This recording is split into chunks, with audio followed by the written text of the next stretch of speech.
Chapter 3. By April 1942, now that the Germans are here, all the Jews in Shortcut are confined to a ghetto, a series of streets and buildings where Jews must live. Unless you have the right papers, you cannot leave the ghetto. My mother has working papers, so she can come and go, because she is so good at sewing. The Germans have made her take a job fixing their uniforms. If you are found outside the ghetto without the proper papers, you are killed on the spot. As it happens, we are still in our homes. Our house is right on the border of the ghetto, so we don't have to move. I can still see the wonderful marketplace, hear the clock chime on the hour, but I can't go there anymore. Only Poles and Ukrainians can. We are completely cut off from the other communities, except from the Ukrainian farmers from the countryside who, if they are careful, come over the bridge at the edge of town and at the edge of the ghetto, sell us the fruits, vegetables, milk, and cheese. We don't know it yet because the Germans don't explain things, they just do them. But we are being forced to live the steps that Hitler created for dealing with the Jews. So far, we have been identified as Jews, must wear armbands with Jewish stars, and we have been confined to the ghetto. Now we are starting to be taken away. On Wednesday, August 26th, and in the early hours of Thursday, August 27th, comes the first action. It's a word that could have many meanings, but for the Germans, it means only one thing. A day set aside for rounding up huge numbers of Jews and putting them on trains headed for concentration camps. About half a dozen of our neighbors find a place to hide. There's a windowless room that kind of sticks out in the next door storage area I'm not allowed to play in. You get to this room through a door from an apartment. Our neighbors run in there. Someone pulls a wardrobe in front of the door to conceal it. We too are heading for this room. At the last moment, my mother changes her mind. She swerves aside and takes me and my grandmother over to the back wall of the main storage area. She pulls away a board down near the floor. What is she doing? How does she even know to do this? Crawl in, she says.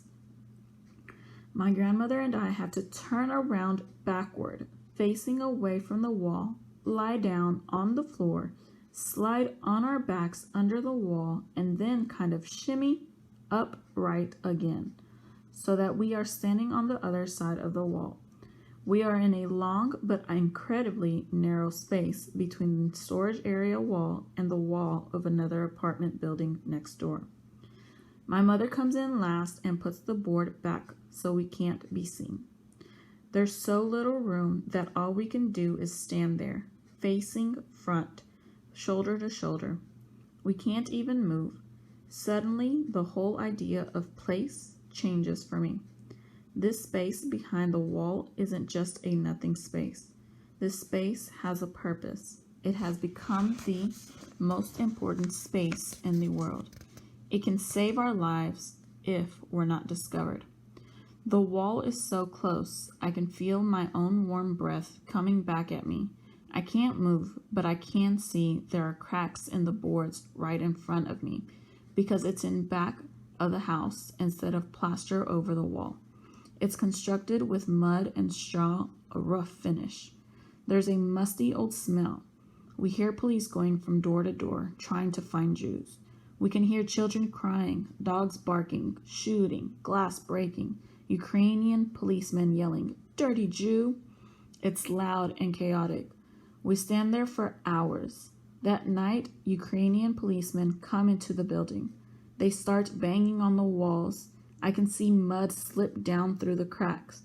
The policemen notice the little room that sticks out into the storage area.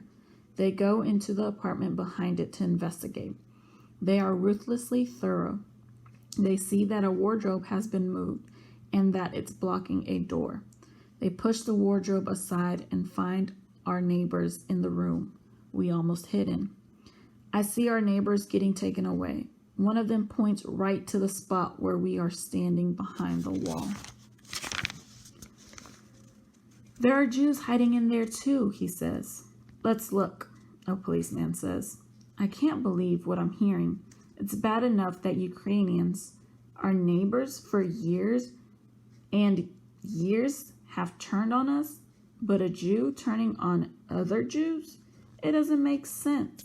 It's as if the sky is suddenly below our feet and the ground is over our heads. It's wrong. It's backward. I want to scream. I almost scream. My mother puts her hand on my mouth. She warns me with her eyes, do not make a sound. The police bang on the wall, inches from us. Mud and straw fall on their uniforms. The policemen look disgusted. One of them says to another, there are no Jews back there. That Jew just wanted us to work extra. Let's go. They leave. We stay behind the wall all night until it's quiet. Finally, the action ends. Slowly, slowly, you come out of your hiding place. Then you look for your family. My aunt, the one who wanted to go to Russia but didn't, is gone, taken away with her husband and 2 daughters. Another aunt and her little girl are gone too. Another aunt and her 2 sons gone. In one day and night, 2,000 Jews have disappeared, vanished. My family is now only me, my mother, and my grandmother, 2 uncles who were taken away by the Russian army, and an uncle who was sent to a work camp. Who can say if the uncles in the Russian army are alive or dead? How long will my other uncle last in the work camp? What if a policeman decides to test his aim and shoots him?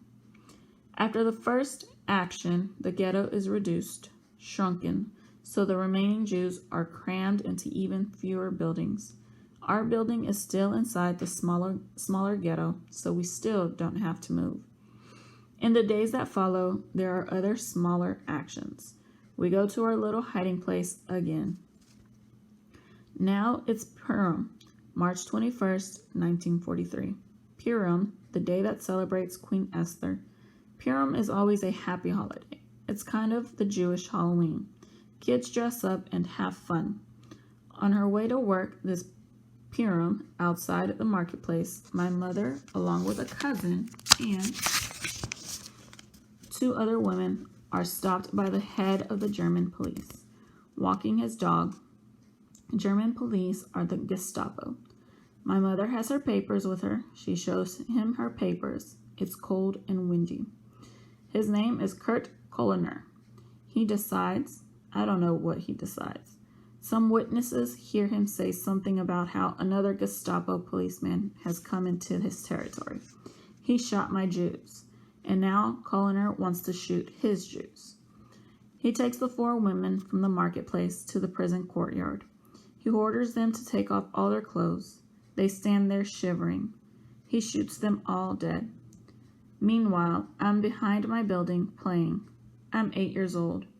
People start asking me where they can find Eka. That is my grandmother's nickname, based on her name, Esther. What's going on? I'm wondering. Why are so many people looking for my grandmother? I go inside to see what's happening. I always call my grandmother Babisia, which is Polish for grandmother. It's pronounced Babcia. Babcia? What is it? I ask her.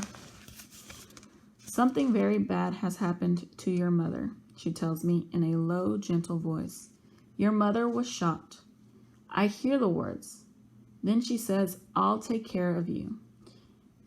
And I want you to remember always, when you live to survive this war, you will light a candle for your mother every Purim. I hear these words too. I am listening carefully. I realize she has said something very important. What she said was, when you live to survive this war. She did not say if. It's like she's giving me her blessing, her guarantee, her solemn oath. She is looking ahead. I will live out this war. I will live for many years beyond the war to see many Purims. On each of these Purims, I will light a candle for my mother. I think about how Babcia handles loss. She had 6 children. 1 died in infancy. We don't know the fate of the 2 sons in the Russian army. She has lost 3 other children, 2 sons and a daughter, to the war. Her daughter just this morning. What does Babsha do now? She puts all her energy into saving me. One evening, a few months after my mother has been killed, Babsha takes me aside just as I'm about to go to bed. She says, "You cannot go to sleep. Tonight you will sneak out of the ghetto." Sneak out? Where? I say. "I have arranged for a Ukrainian woman to be waiting for you under the bridge. You will go with her." I can't believe what I'm hearing. I'm leaving tonight? The bridge is outside the ghetto? Why am I going to the bridge? You have to be careful as you walk to the bridge. Babsha says, "Stay close to the buildings. If you hear a noise, stop and hide until it's quiet again." I start to cry. "You can't do that," she says. "You have to be strong." She also says, "I'll be thinking of you, and I'll be here for you. And don't forget to be a good girl." She gives me a little bundle with some clothes and a tin cup. My grandfather made the cup. "This is a special cup," she says. "It has a double bottom, you see." She shows me how to unscrew the bottom. It's magical, like something in a fairy tale. A cup with a secret hiding place. "There's money in it," she says. "If you ever need money, and you may need it to save your life, it's in there. Don't ever part with it. Promise me." I promise. I understand what's going on. I'm old enough, but Babsha is all I have. "You'll come with me, won't you?" I ask. "No," she says. "But, at least to the bridge?" "No, you will go alone."